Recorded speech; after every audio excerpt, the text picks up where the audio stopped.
అసలు మినిమం ఎన్ని eggs retrieve అయితే మంచిది ఒక పర్సన్కి?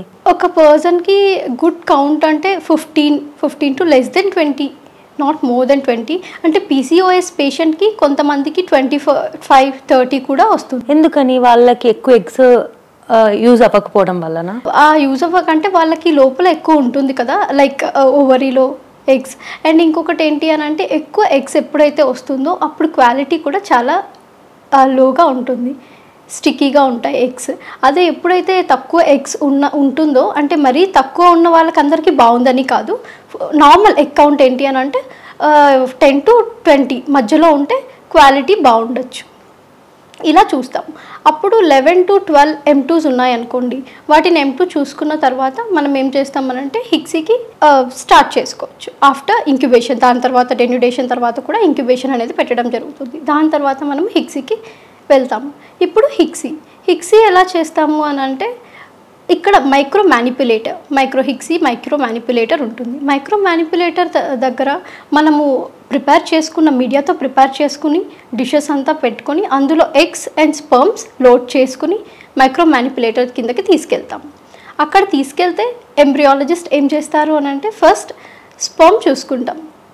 స్పర్మ్ ఎలా ఉంది, ఫస్ట్ స్పర్మ్ సెలెక్షన్ చేసుకోవాలి. ఓన్లీ ఒక స్పర్మ్ తీసుకుంటాము, ఒక ఎగ్కి ఒక స్పర్మ్ మాత్రమే ఇంజెక్ట్ చేస్తాము. ఇక్కడ ఇంపార్టెంట్ థింగ్ ఏంటంటే స్పర్మ్ సెలెక్షన్ మీద బేస్ అయి చాలా ఉంటుంది. మనం తీసుకునేటప్పుడు స్పర్మ్ సెలెక్షన్ చేసుకునేటప్పుడు మార్ఫాలజీ చూడాలి. మార్ఫాలజీ ఎలా ఉంది, దాని హెడ్, దాని టెయిల్, దాని మిడ్ పీస్ ఎలా ఉంది, పర్ఫెక్ట్ ఉన్నాయా, షేప్స్ నార్మల్ ఉన్నాయా, అబ్నార్మల్వి తీసుకోకూడదు. దాని న్యూక్లియస్, దాని సైటోప్లాజం ఎలా ఉన్నాయి, సైటోప్లాస్మిక్ డ్రాప్లెట్స్ ఉన్నవి తీసుకోము, సైటోప్లాస్మిక్ డ్రాప్లెట్స్ లేనివి తీసుకోవాలి.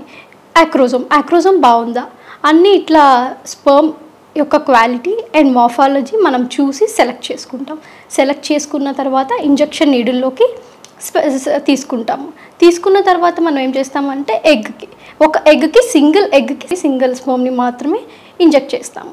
ఇంజెక్ట్ చేసిన తర్వాత అలా 1 by 1 ఎన్ని ఎగ్స్ అయితే ఉన్నాయో 1 by 1 ఇంజెక్ట్ చేయడం జరుగుతుంది. ఇంజెక్ట్ చేసిన తర్వాత ఒక ఇంక్యుబేట్ చేస్తాము కల్చర్ మీడియాలో. మనం ఇప్పుడు G210 ఇంక్యుబేటర్ కేస్ సిస్టమ్ అని చెప్పాం కదా, ఇది ట్రైగ్యాస్ ఇంక్యుబేటర్ అనమాట. ఇక్కడ మనం దీన్ని ఇంక్యుబేట్ చేస్తాము. ఇక్కడ ఈ ఇంక్యుబేటర్లో కరెక్ట్గా గ్యాసెస్ మెయింటైన్ అవుతాయి, టెంపరేచర్స్ మెయింటైన్ అవుతుంది, pH కూడా చాలా ఇంపార్టెంట్. అంటే మీడియాకి pH మెయింటైన్ అవుతుంది. అక్కడ గ్యాస్ ఎంత ఉంటుంది అని అంటే CO2 6.0 and O2 0.5, remaining into 89%. ఇవి గ్యాసెస్ యొక్క గ్యాసెస్ ఉంటుంది. టెంపరేచర్ కూడా 37 degreesలో మనకు మెయింటైన్ అవుతూ ఉంటుంది. ఇవి మనం మీడియాలో పెట్టి ఆఫ్టర్ ఇంజెక్షన్ తర్వాత మనం ఈ ఎగ్స్ని అక్కడ మనం ఇంక్యుబేట్ చేసుకుంటాం, అంటే కల్చర్ పెడతామన్నమాట. కల్చర్ పెట్టాక ఇప్పుడు దీని తర్వాత ఆఫ్టర్ ఇన్సెమినేషన్ 16 to 20 hourకి మనం తిరిగి వచ్చి ఫర్ట్ చెక్ అనేది చేస్తాం. ఆ ఫర్ట్ చెక్లో ఏంటి అని అంటే మనకి 2 PNs కనపడాలి. 2 PNs అంటే 2 ప్రోన్యూక్లియై. ఇది కనపడింది అని అంటే మనం నిన్న చేసిన ఇన్సెమినేషన్ ఫర్ట్ అయింది, అంటే నెక్స్ట్ స్టేజ్కి వెళ్ళింది అని అర్థం, ఫర్ట్ అయ్యింది అని. అప్పుడు దీన్ని బేస్ చేసుకొని మేము ఎన్ని ఫర్ట్ అయ్యాయి అని రాసుకుంటాం, కౌంట్ అనమాట. ఇప్పుడు ఫర్ ఎగ్జాంపుల్ నిన్న 12 ఇంజెక్ట్ చేసాము, ఆ 12లో మేబీ 10 ఫర్ట్ అయ్యి, అంటే 10కి కనిపించాయి అనుకోండి 2 PNs, మేము 10గా కౌంట్ చేసుకుంటాము. 10 ఫర్ట్ అయ్యాయి, మిగిలిన 2 రిమైనింగ్ 2 ఫర్ట్ అవ్వలేదు, అంటే కనిపించలేదు అని అంటే మేము will not consider it as first. 10 తీసుకుని ఇది ఫర్ట్ కిందకి చేసుకుంటాము, అంటే ఫస్ట్ స్టెప్కి వెళ్ళినట్టు.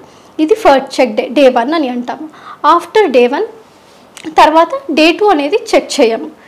ఇప్పుడు డే 3కి వచ్చేటప్పటికి ఏమవుతుంది అని అంటే అక్కడ కూడా మనం సెల్స్ చూసుకుంటాము. సెల్స్ ఎన్ని ఉండాలి అని అంటే 8 cell stage, 8 cell to 12 cells వరకు ఉంటుంది. 8 cell స్టేజ్ ఉంది అని అంటే అది డే 3 స్టేజ్కి.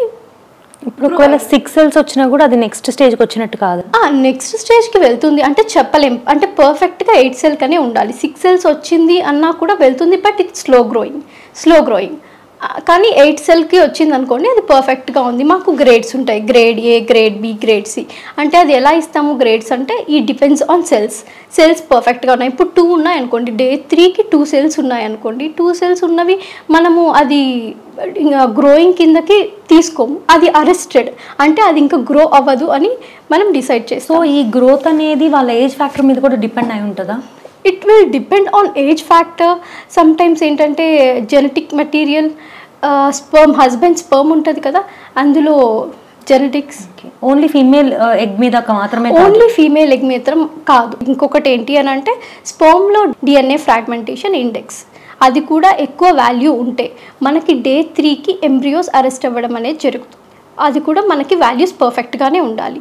హైగా ఉంటే ఇలాంటిది అవుతుంది, అరెస్ట్ అవ్వడం అలాంటిది జరుగుతుంది.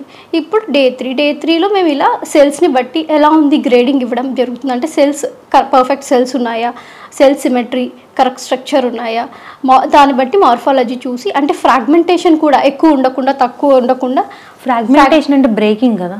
ఆ ఫ్రాగ్మెంటేషన్ అంటే ఎలా ఉంటుందంటే ఇప్పుడు బ్లాక్ కలర్ డాట్స్గా ఆ సెల్స్ మీద ఫామ్ అయిపోతుంది, దాన్ని ఫ్రాగ్మెంటేషన్ అని అంటాము. అది కూడా తక్కువ ఎక్కువ ఉంటే అది డే 5కి అంటే ఫర్దర్ స్టేజ్కి గ్రో అవ్వదు అని ఛాన్సెస్ తక్కువ ఉన్నాయి అని. ఏమీ లేకుండా నార్మల్గా ఉండి 8 సెల్ క్లియర్గా ఉన్న ఎంబ్రియోస్ అయితే డే 5కి వెళ్తుంది అని మనకు తెలుస్తుంది. ఇప్పుడు దాని తర్వాత డే 3 అంటే డే 3 కూడా ఇప్పుడు మనము డే 3 కూడా ఎక్కువ ఓపెన్ చేసి చూడట్లేదు, డైరెక్ట్గా డే 5 చూస్తున్నాం. ఎందుకంటే డే 5 అయితే అన్ఇంటరప్టెడ్ కల్చర్స్ అని అంటాం. ఊరికి డిస్టర్బ్ చేయకుండా ఎంబ్రియోస్ని ఓన్లీ డైరెక్ట్గా ఫస్ట్ చెక్ తర్వాత డే 5లోనే చూస్తాం. ఎందుకంటే డిస్టర్బెన్స్ ఏమి ఉండదు, ఎందుకంటే బయటకు తీయడం, టెంపరేచర్స్ వేరియేషన్ డీవియేషన్ అవేమీ లేకుండా డే 5 చూడడం జరుగుతుంది. డే 3 ఎప్పుడు చూస్తామంటే తక్కువ ఎగ్స్ ఎప్పుడైతే వచ్చిందో మనకి చూడాలి, చూసి ఎలా ఉన్నాయి ఏంటి అన్నప్పుడు మాత్రమే చూస్తాము. లేదు అని అంటే డైరెక్ట్గా దాన్ని కల్చర్ని డిస్టర్బ్ చేయకుండా అన్ఇంటరప్టెడ్ కల్చర్స్ పెట్టుకొని డే 5కి చూస్తాం.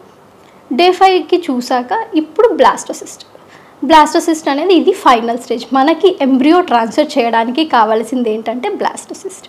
ఈ బ్లాస్టోసిస్ట్ దీనికి కూడా గ్రేడింగ్స్ ఉన్నాయి. ఇప్పుడు అన్ని ఇంజెక్ట్ చేసినవన్నీ బ్లాస్టోసిస్ట్గా ఫామ్ అవ్వాలని లేదు. It depends on quality, egg quality. అంటే ఇప్పుడు ఒక పేషెంట్కి 15 ఎగ్స్గా రిట్రీవ్ అయితే 15 ఎగ్స్ బాగున్నాయి అని లేవు. 15 ఎగ్స్లో 7 బాగుండొచ్చు, మిగిలిన 4కి లార్జ్ పీవియస్ అంటే లార్జ్ పెరివెటలిన్ స్పేస్ అంటాం, అది ఉండొచ్చు. డార్క్ గ్రాన్యూల్స్ అంటే ఊసైట్లో డార్క్ గ్రాన్యూల్స్ ఉండొచ్చు, వ్యాక్యూల్స్ ఉండొచ్చు, SCR ఉండొచ్చు. ఇవన్నీ ఉన్నప్పుడు ఏమవుతుంది అని అంటే అవి డే 5 వరకు వెళ్ళదు.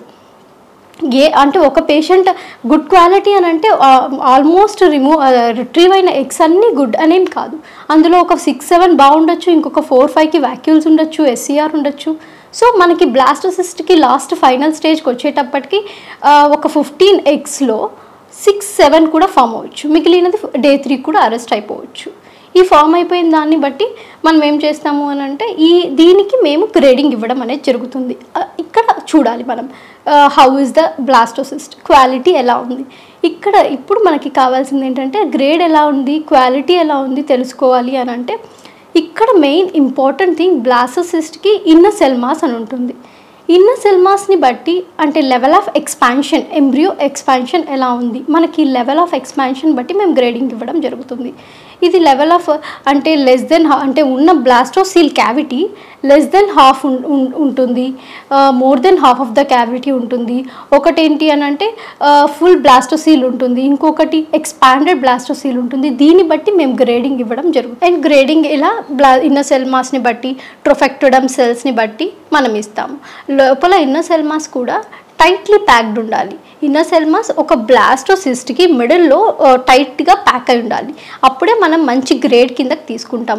లూజ్ సెల్స్గా, లూజ్లీ ప్యాక్డ్గా అండ్ తక్కువ ఇన్నర్ సెల్ మాస్ ఉన్నది పువర్ గ్రేడ్ ఇస్తాం, అంటే గ్రేడ్ C, గ్రేడ్ D అలా ఇస్తామన్నమాట.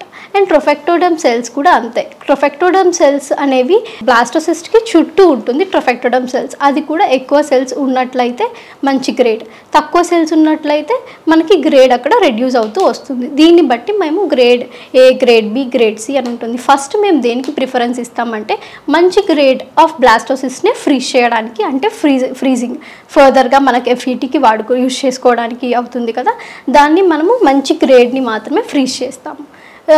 పోర్గా వచ్చిన గ్రేడ్ని మ్యాక్సిమం ఫ్రీజ్ చేసుకోము. ఇన్ కేస్ లేవు అన్నీ ఇలాగే వచ్చాయంటే అప్పుడు ఫ్రీజ్ చేసుకోవచ్చు. ఫస్ట్ ప్రిఫరెన్స్ ఏంటంటే క్వాలిటీగా వచ్చిన వాటికే మనము ఫ్రీజ్ చేసుకుంటాము.